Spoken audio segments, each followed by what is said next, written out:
In this video, we'll look at the Pwgen command, a simple yet powerful tool for generating strong random passwords in Linux. The command isn't installed by default, so if you are on a Ubuntu or Debian-based system, you can install it with apt install Pwgen. For Fedora, CentOS, or Red Hat-based systems, use dnf install Pwgen.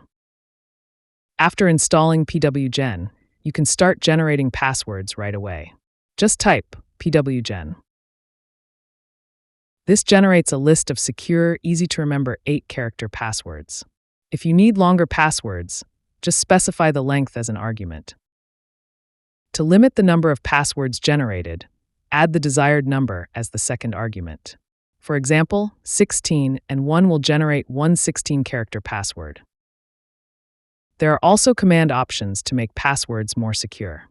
The -C option will ensure there will be at least one capital letter. The -N option will include at least one number. And if you want symbols, add the -Y option. Another option is -S. Use the -S option to generate more secure passwords that are harder to remember. And one more thing, you can save the generated passwords directly to a file for later use like this.